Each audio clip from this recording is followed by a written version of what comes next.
Conversations and storytelling helps us connect with each other, teaches us relatable life lessons, and helps us define who we are as humans. This podcast is focused around women from all walks of life, how we grow, navigate, impact the world that we live in to tell the often untold story. The Rise of Woman is a story of loss, growth, triumph, inspiration, fabulous failure, and all in between. Warning, in this podcast, there is cursing and adult content. Hello, my name is Nanaz. I am 50 years old. My zodiac sign is Taurus. Today I feel powerful, and you are listening to LaRae Infinity Let's Talk podcast. That's Nanaz. And in this episode, I will have a candid conversation with a woman who is an entrepreneur, an innovator, a cancer survivor, an immigrant, an educated woman, a mother, and so much more.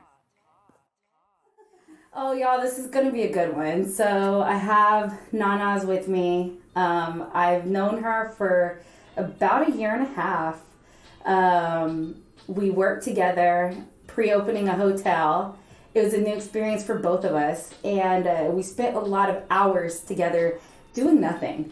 And so I learned a lot about you and your kids and your family and your journey and just life. And as a human, you just inspire me as a person.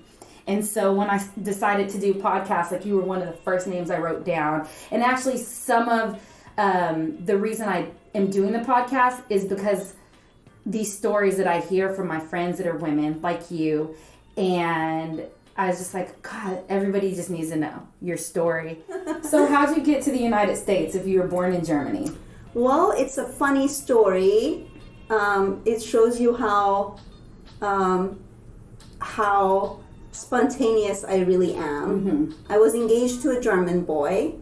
I didn't know that. I was engaged at age 20. I was engaged to this boy, loved him, Torsten. I still love him, but not like that. But anyway, we drove my Volkswagen Bug to Amsterdam with my best friend. You drove what? My Volkswagen Bug. I had one of those Beetle cars. Oh, what did you call it? Volkswagen. Oh, a Volkswagen. It's really Volkswagen, but okay. Okay. Excuse the hell out of me. But anyway, we drove that. We skipped school. We drove to Amsterdam, and we had a picnic with my best friend and him, and we had magic mushrooms. It was my first time doing mushrooms and my last time that I ever did mushrooms. And what happened is I took a look at him, and something about the way they looked at each other freaked me out, and I said, you guys slept together. And they admitted it because everybody was fucked up at this point. And he cried and he was like, I'm sorry, baby. We were both drunk at a party. It happened once. We feel bad and guilty. And I was like, fuck you and you. I am out of here. So I get in my car, and I'm really, really messed up. I had never done mushrooms before. How old are you? I was 20. Okay. And it was a circle drive. And I don't know if you've ever driven in Amsterdam. The circle drives aren't as simple as the circle drives here. There is a circle for bicycles. There is a circle for buses, there is a circle for train, and there is a car circle in the middle of all of this. And each one of these things has their own lights up on top. So like, it could be a red light for the car, but the bike lane is green. It could be red for the bike, but the bus and train it's very complicated. Well, how do pedestrians? There is another one for pedestrians. I mean, it is complicated. And when you're fucked up, it's even more complicated. So I kept driving in this circle and passing them as they're waving at me. And finally, after 20 rounds around the circle, I got out of the circle. And I drove to a gas station and I called home. And I was raised with 18 boys. So I was like, this is going to be bad because somebody is going to chew my ass out, but I can't drive home. I am effed up at this point. So I call home, and of course, one of my brothers chews me out. What are you doing in Amsterdam? It's a school day. What are you, blah, blah, blah. I'm coming to get you. Where are you? I don't know where I am. Okay. The gas station attendant tell the guy where I am. I sit there for 2.5 hours until my older brother shows up with another brother, and they pick those two up from the circle, and one of them drives me home and one of them drives them home. And the next day I go to the American embassy. I get a visa for being a student, and I come to San Diego to go to college. I was gone within a week. That's how spontaneous. I had no plans of coming to America. Wow. I was just like, I'm not staying here. And my mom was like, okay, why don't you go study? Like, go to a university. I was gonna go like to a trade school that was for 3 years and become a beautician, where you make creams and shit. Like, it's amazing. It's an amazing program, and that was gonna be my life.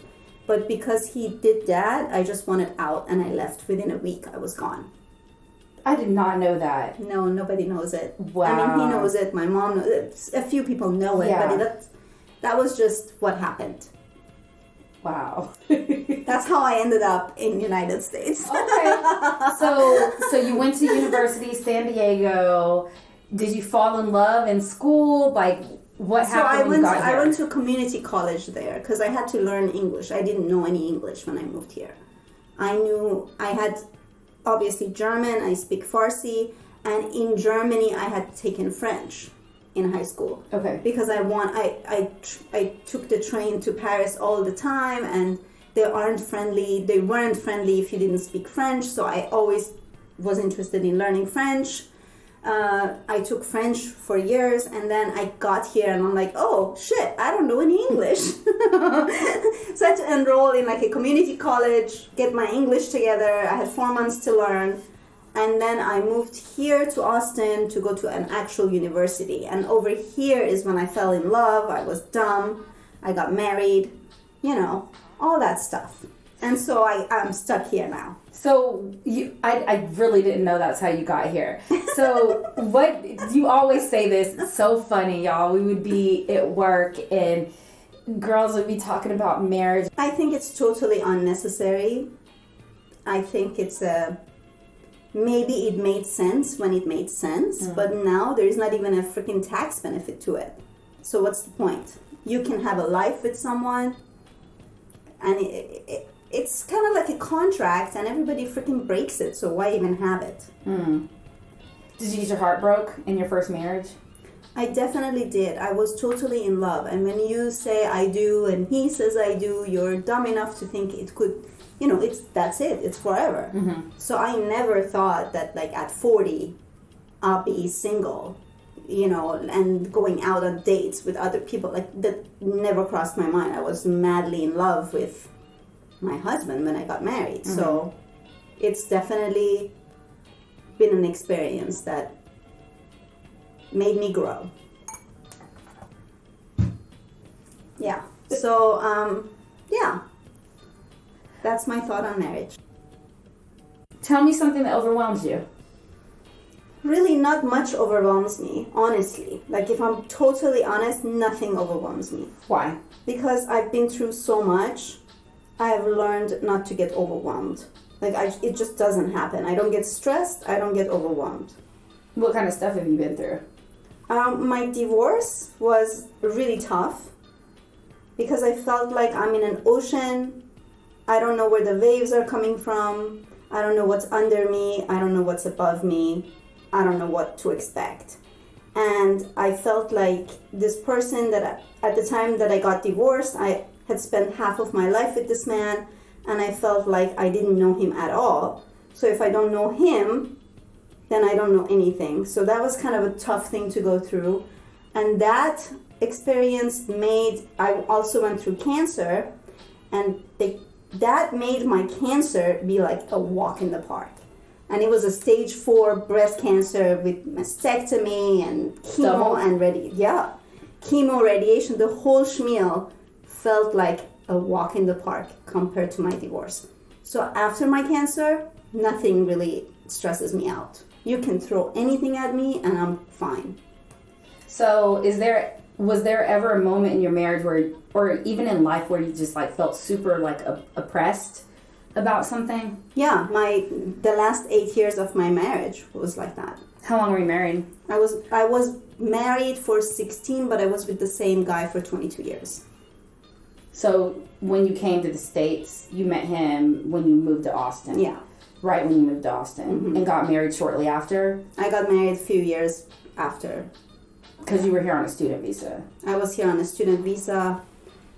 But yeah, I married him and I stayed because he wanted to stay here. His family is here. And so I'm assuming the best thing out of your marriage was your kids. Absolutely. Nick and Ava, right?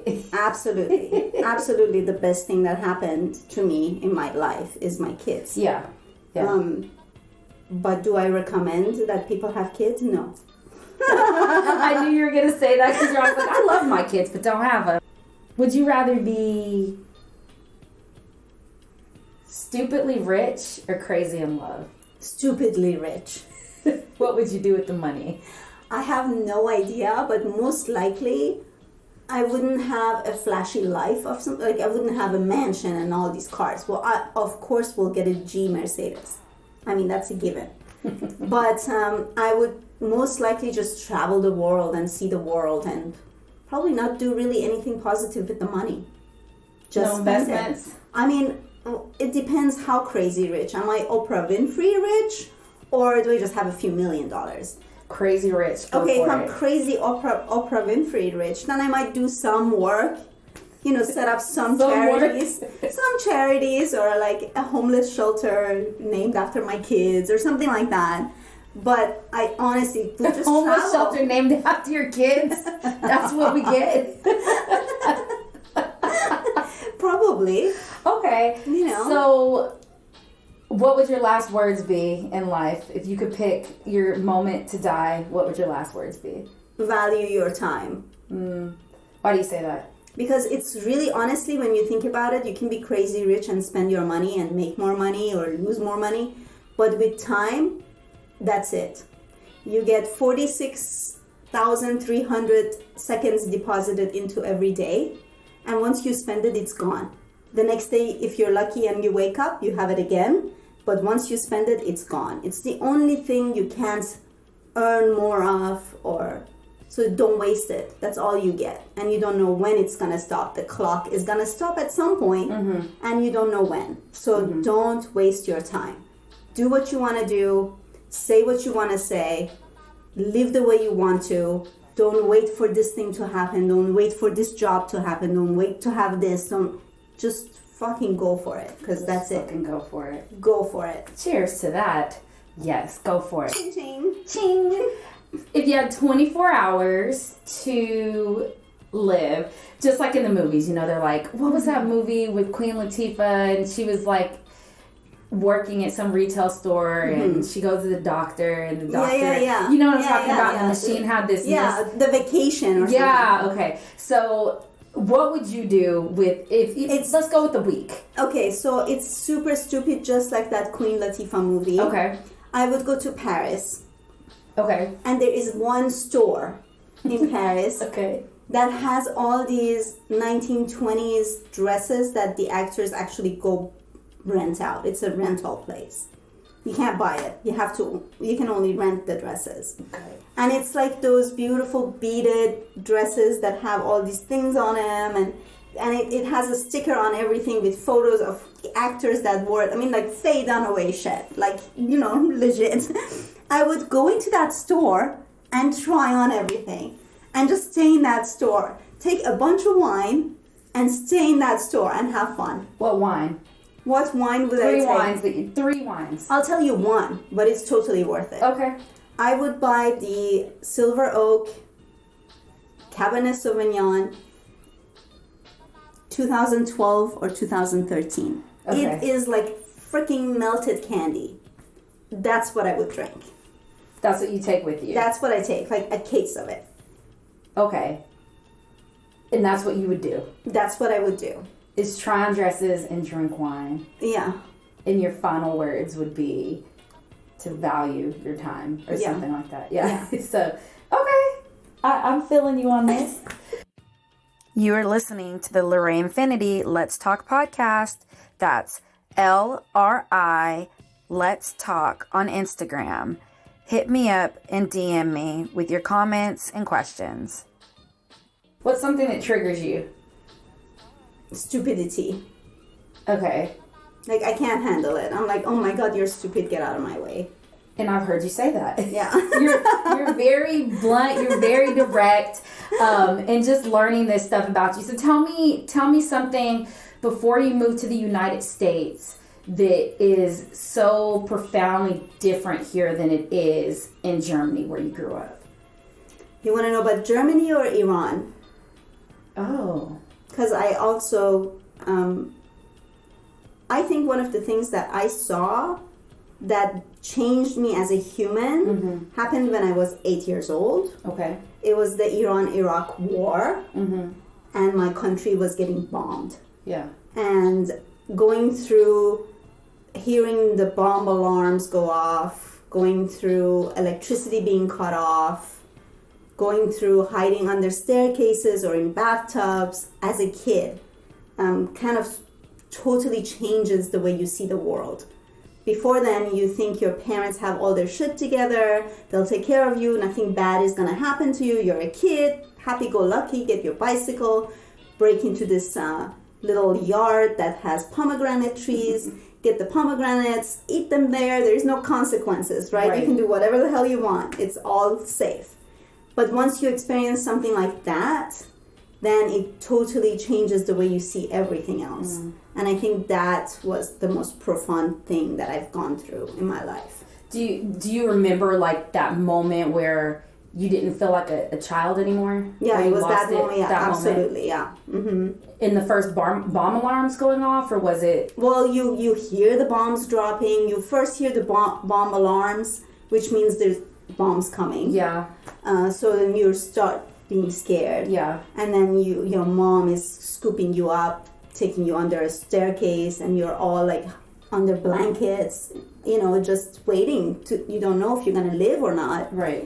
So, because the staircase technically wouldn't have helped at all. Yeah, but that's what you had. Yeah. You either had a staircase or you had a bathtub, whatever. You go into what you think is a shelter. Yeah. So I think going through that definitely changed the kind of human I am now. Could you hear them dropping? Like, yeah, what does it sound absolutely. like? It sounds just like you see in the movies. Like that. Like that. So, Yeah.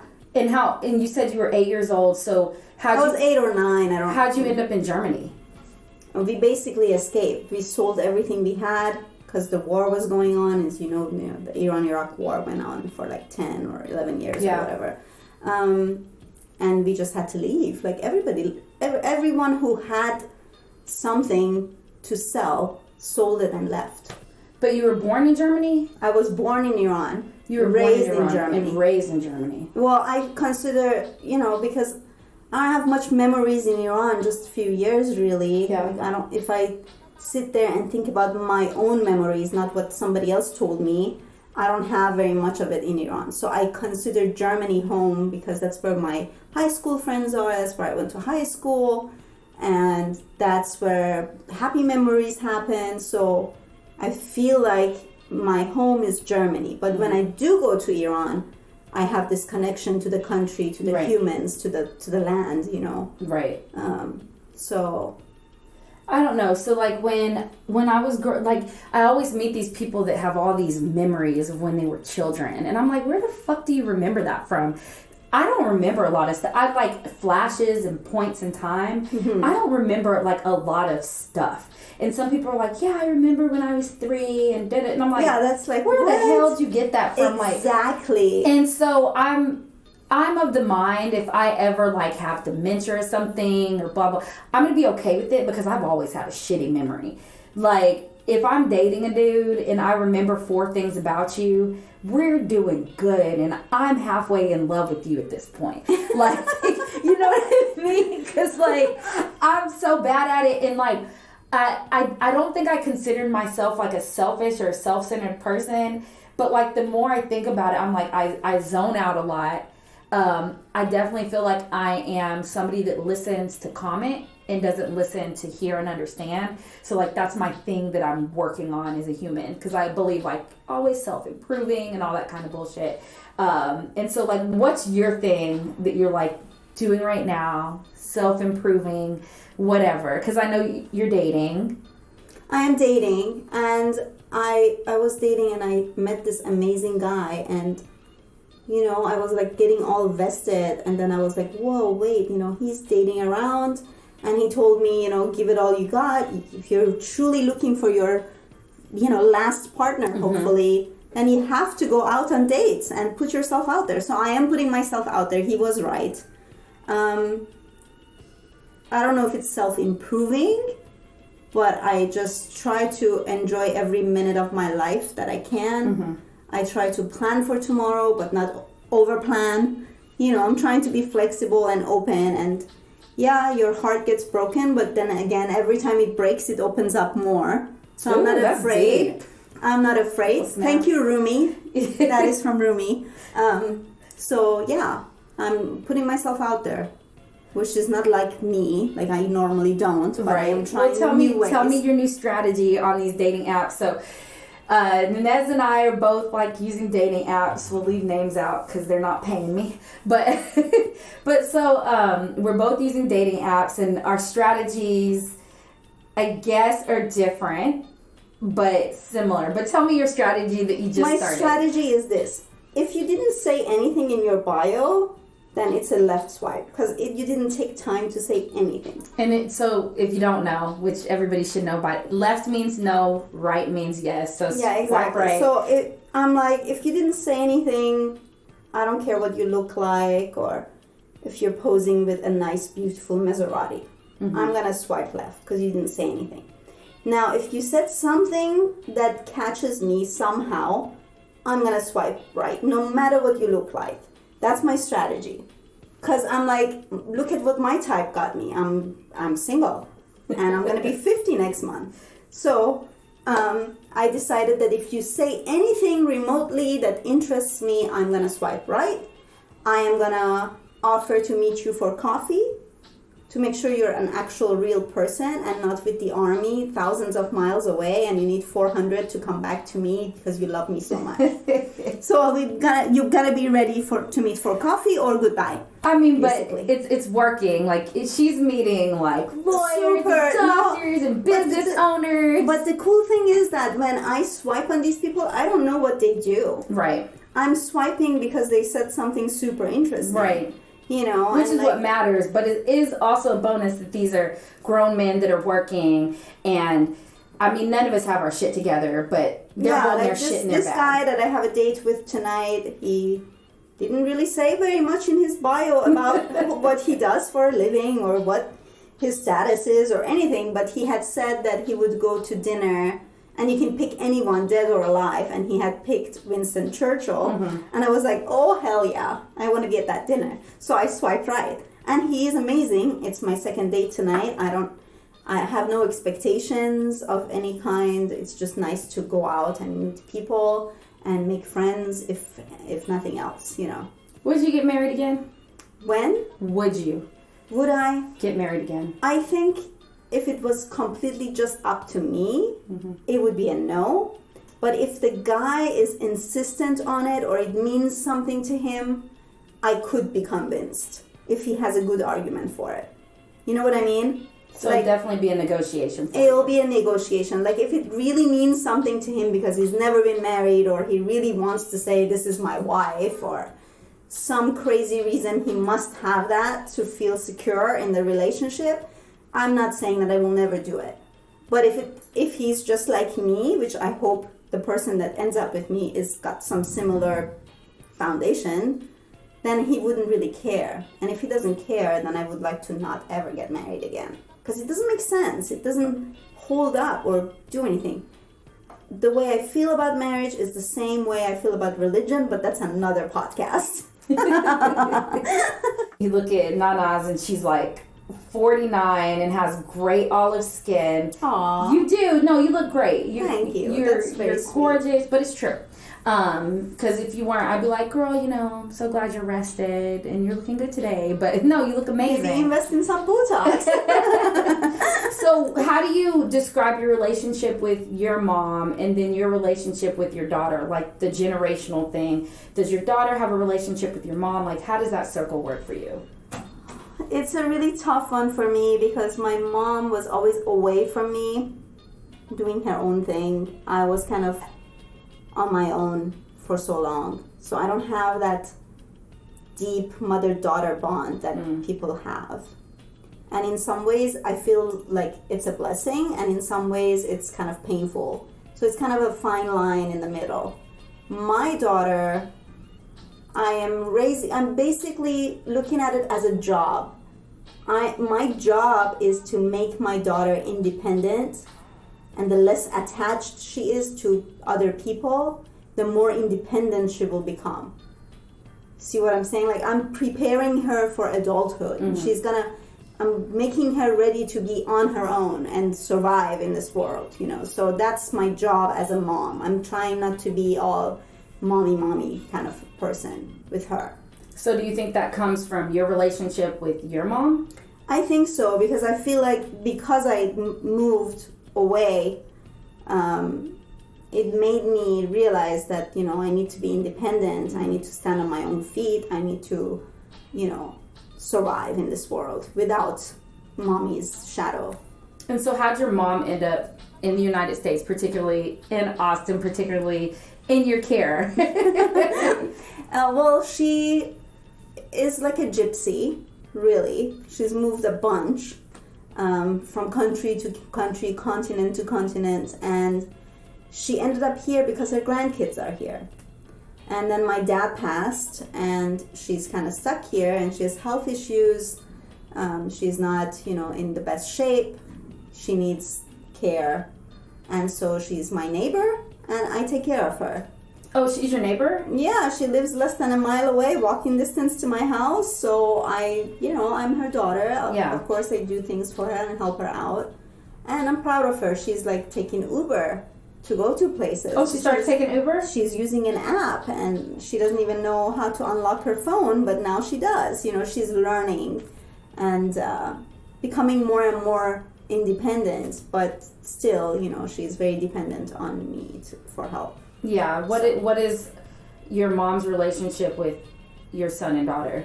I mean, it is good. She doesn't see them as often as she would like. But every other weekend when they're with me, we definitely make time to go see her or do something with her. So I say it's good. Tell me about your passions and your purposes and your businesses and all that middle. Well, I think my businesses, I was lucky. I flourished every business I ever started. And I've done all kinds of crazy stuff. But my favorite has always been food. It's what brings people together. It's what brings cultures together. It's what makes you grow as a human and bond to people. So my passion has always been food. And I've been fortunate and lucky to be part of some food trucks here in Austin. I had some concepts that I did for others. And, it's been fantastic. And now I'm in food business. And I'm hoping that till the end, I be in food and beverage somehow. How did you find out you had cancer? How did you tell your kids about it? What was that whole process like? So it was Mother's Day. It was a Sunday. I laid on the couch after the kids had done all the things for me, and then I touched my boob, and I felt like a ball inside my boob. And I was like, I probably bumped it because I pick up these cases of like Fanta and Mexican Coke and all this shit all day long. It was like I probably bumped it, but it felt like there was something inside. And then in the morning when I was trying to put on my bra, like one boob didn't fit into the bra at all. So it was like there's something there. It was too big? It was too big. Like it was not overflow, it was just too big. It wouldn't fit in the bra. And I was like, there's something going on. And I called my doctor and she said, come on in, let me feel it. I went and she's like, yeah, there's something in there. So the next day, which was a Tuesday, I went for a mammogram. And in the middle of the mammogram, they were like, hey, the radiologist, the doctor, would like to come and finish this mammogram himself. And I was like, okay, there's something wrong because it's not a technician anymore. And then so that he came in and he did it, and then he goes, you know what, you're here, let's do a sonogram. And I was like, oh shit, there is something. Yeah. And so then the sonogram was done by a technician, but then he came back in and finished it. And I was like, okay, what's going on? He goes, there is a mass. There is a mass. We need to do an immediate, like the next day, we need to do a biopsy. 3 biopsies, actually. I go, okay, so Wednesday I go for a biopsy and I tell them, you know what, I'm a hemophiliac. You can't just cut me. I'm gonna freaking bleed all over the place. And they're like, no, it's a super thin needle. You're upside down. There's like these plates that squish your boob. So it's under pressure that you will not bleed. I go, okay, great. Let's do this. So they do number 1. They flip me up. They remove the pressure and it's like a Freddy Krueger movie.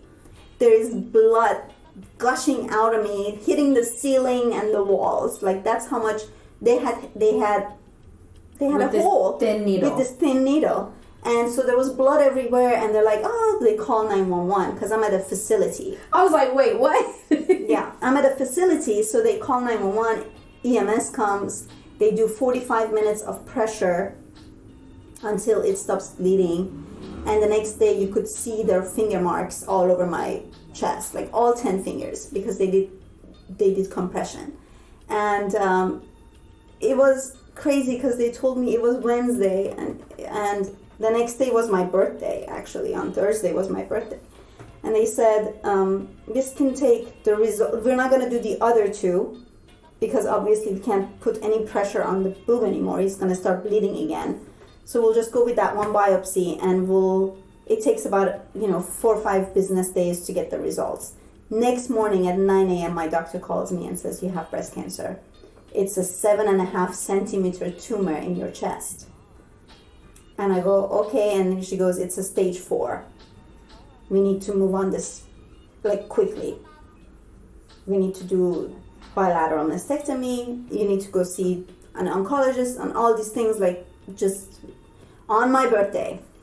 And I was like, holy shit, no, but it's happening. So I didn't say anything to anybody. I was like, I need to take it in and figure out what I'm going to say, how I'm going to say it, what is going on, what's the plan. I need to know the start, the end, the whole thing before I do anything.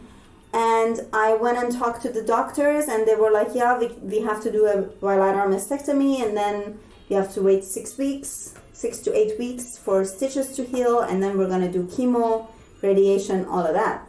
And I go, okay, when is the surgery? They're like, we can do it like within a month. It needs to be done within a month. I go, all right. I book a flight to Paris. I book a flight to Paris. I go to Paris for 5 days to kind of clear my head, to absorb what's happening, and put my words together. And then I came back from Paris and I told the kids, I was like, hey, this has happened. This is the size of the tumor. I'm going to do surgery, chemo, radiation, all of that, and I'm going to be okay. So I did all of that, and I straight up told them, because I didn't want to have to, I didn't want to lie to them. It's going to help them as well to grow as humans, because you can see that life is dandy-dory and all peachy, and then something can happen. So I wanted to be honest with them, and I was honest with them. Now, I did tell my son that, hey, I'm going to lose all my hair. And then I lost my hair. I put on a wig, and I wore a hat. And he came home, and I said, okay, I want to show you what I look like without the wig and without the hat. And then you decide how you want me to come pick you up from school. Like, it'd be your decision. At home, I'm going to do what's comfortable to me. But when I pick you up or drop you off from school, I'll do what you want. What's comfortable to you? What was comfortable to you at home? Completely bald. It was beautiful. I loved it. I loved every moment of it, actually. But I told him and I showed him, okay, here's mommy with the hat and the wig. Do you like it? Here's mommy with just the wig. And here's mommy bald. What do you want? And he was cool. He was like, you can come bald. I don't care. And I was like, all right, that's good. And I wanted Ava to see that hair isn't what makes you beautiful. Hair isn't something of substance that you should worry about or think about. It doesn't matter. But often in society, and I'm not even going to say the United States because, you know, it's everywhere, hair is what defines, especially women, and they're attached to it, and it changes people's attitudes. This is completely true. Yeah. And I can tell you, like, that when I was bald, I got more compliments from men about being bald. They would even joke with me. Like, one guy was bald, he was putting gas in his car, and he goes, "Hey, we go to the same barber." And I was like, yeah, bald is beautiful, you know. And I understood why all these bald men have convertibles. It really feels nice to have wind hitting your head. But anyway, like, I got more compliments from men, and the way the woman looked at me was fear, because they felt like, oh shit, what if this happened to me? You know what I mean? But the females looked at me with fear. The men gave me compliments. And for me, I felt so comfortable bald. I mean, I wore a hat when it was winter because it was so damn cold. Mm-hmm. But the rest of the time, I mean, for 7 months, I walked around completely bald. I didn't cover anything. I didn't wear a wig. I didn't deal with it. And it was so easy. You just get up and go. I mean, it was beautiful, you know, and it was such an easy life. And I felt empowered, and I felt beautiful, and I didn't care at all. Why'd you grow your hair back? Well, I mean, I'm a woman, and I missed having hair. Okay. But when I didn't, I enjoyed every minute of it. Okay. So, woman, let's talk about our boobs. Uh-huh. So, because I've seen your boobs. Oh, yeah. You showed me. I show them to people who are like, what do they look like? Here, boom. Look, for the record, it wasn't me that asked. It was our great friend, the crazy one. Yeah. Anyways, so I've seen your boobs. How did you go about your reconstruction? Was it traumatic for you to lose your boobs? So I'm going to tell you this. Like, I had big breasts before. I had double D's. And I did breastfeed 2 kids. So they were kind of saggy, big boobs. And I always felt like, oh, I can't wear those cute bralettes. They're so big. But, you know, I think the biggest shocker was you get used to what you have. Even if you don't like it, you're used to it. They move a certain way. You sleep a certain way. They're cushy, whatever. You're used to it. You know how to dress yourself in, you know, whatever you wear. You know what kind of bra to buy, all these things. And this is how you see yourself every day for 40 plus years, so you're used to it. And then suddenly you have a bilateral mastectomy, and with me, because of being a hemophiliac, they had to do a quick surgery. It wasn't, oh, let's put extenders in you, get the right size for you. I told them, don't let me die.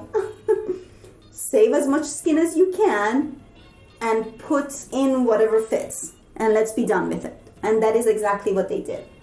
When they opened me up for the mastectomy, they put in whatever fit. They sewed me back up, and that was that. It is weird when I see myself naked and these things don't move, and if I sleep a certain way, they hurt because I have scar tissue under it. But it's made me look at body parts differently. Like, I don't feel like that defines beauty anymore, you know. Are you enjoying what you're hearing? Follow us on Instagram at LRI Let's Talk. When you're younger and you just have this specific thing and you think this is what's going to work, and you find out it doesn't, and it blows my mind, because the guy I'm talking to right now, he's nothing like my typical guy in air quotes, but he's exactly perfect. Like, I'm like, oh my God, like, you're the one, but not really. I don't know that for real. And I'm not even sure at this point that, like, I'm actually ready for a relationship, because in my head now I'm at the stop point, because we're coming up on 1 year of my dad's death, and I'm like, God, the last guy I was with was the last guy my dad met. I know, that's so tough. That's where I was too, where I'm like, oh, if I let go of this person, my dad met this person, and then someone new comes, my dad didn't meet that person. It was so hard. Like, Dan was my last relationship, and I was like, oh my God, if I let go of him, then I'm going to be with somebody at some point. I'm not going to be alone. I'm going to find somebody. Mm-hmm. But it's not going to be somebody that my dad met. Did your dad meet Dan? My dad did meet Dan. Very briefly, like not even a decent conversation, but he met him, and that meant something to me. It may not work forever, but it's fun having somebody around that I'm not just like, oh, he's so cute, and I'll make the rest work. It's more like he's a handsome man, underline man, like, and I enjoy it. So Yeah. I'm glad to be over that hump. So I guess thinking about that, what's like a hump in life that you've gotten over as far as like maturity, and you were like, I'm glad to be there. Finally. That thing you were looking forward to I doing. think it was definitely bouncing back after everything and like buying a house. For me, I felt like I'm a grown up now. You just bought your house. I love it. Yeah, I just grew up last year. Yeah. Last year, May, I feel like, I got to a point where I was like, you know what? I think I'm an adult. I have a house and I feel stable and, I have a home. That made me feel like I've gotten over the hump because I lost everything in my divorce. You got everything? I didn't lose it. I walked away. You just walked away? I just walked away. I was like, I'm done. Keep all this. I'm not fighting for, a house or the car or the little we really had. I was like, just keep it. What impression do you try to give people when you first meet them? I don't try to give anybody an impression. I just be me. Life is too short to try to impress people with an impression. Impressions aren't usually real. Just be who you are, and I really don't care if anybody's impressed or not. That's not my job to impress somebody. What impression do you think people think of you when they meet you then? That I'm a bit arrogant. I have been told that they feel like I'm an arrogant person, but then they talk to me and they're like, oh my God, she is down to earth. She's real. She's a real person. I think that's how I come across. They look at me. They look at maybe the way I don't know, maybe they look at my purse or they look at my car or they judge something. People are pre-programmed to judge you with the first look they give you, but then once you meet me, you'll realize, oh no, she's not this stuffy, arrogant person. She's a real person. What's your favorite thing about yourself? What's my favorite thing about myself is definitely what I've learned. It's who I am now. I'm very comfortable in my skin. I don't beat on myself for things. I don't obsess over things. I'm pretty easygoing in every way. Like, I get my cake and I eat it too. And that's beautiful. Or croissants. or a million croissants a day. And I don't really care what's happening behind me because it's my butt. I can't see it. Who cares? I'd rather be direct, upfront, forward than the whole song and dance around. Like sometimes people will be talking to me and I'm like, what do you want? What are you really saying? Tell me what you want.